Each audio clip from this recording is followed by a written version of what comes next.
అక్కడికి బయలుదేరదామని చెప్పడం జరిగింది అధ్యక్ష.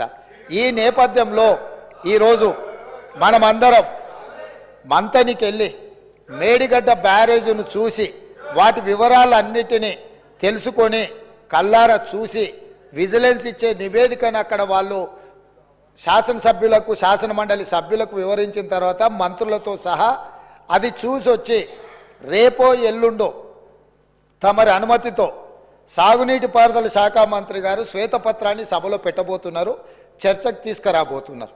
ఆ రోజు వీళ్ళందరూ చర్చించడానికి సభ్యులందరూ కూడా ఈ వాస్తవాలను చూసి ఈ వాస్తవాల నేపథ్యంలో చర్చ జరగడానికి అవగాహనతో కూడుకున్న చర్చ తెలంగాణ సమాజానికి తెలంగాణ రైతాంగానికి మేలు జరగాలి, మేలు చెయ్యాలి అనే ఒక సదుద్దేశంతో ఈరోజు ఈ కార్యక్రమాన్ని తీసుకున్నాము.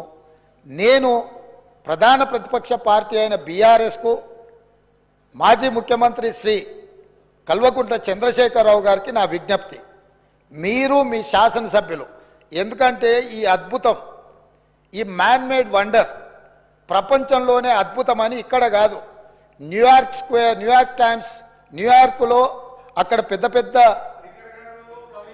డిస్కవరీ ఛానల్స్తో పాటు న్యూయార్క్లో కూడా అక్కడ ప్రపంచంలో అద్భుతాలను ప్రదర్శించే దగ్గర కూడా దీన్ని ప్రదర్శించారు. సంతోషం. తమరు ముఖ్యమంత్రిగా ఉన్నప్పుడు తమరి ఆలోచనతో తమరి అనుభవంతో తమ ఆదేశాలతో ఈ అద్భుతాన్ని ఆవిష్కరించారు కదా. ఈరోజు ఈ అద్భుతాన్ని తెలంగాణ ప్రజలు ఎన్నుకున్న శాసనసభ్యులు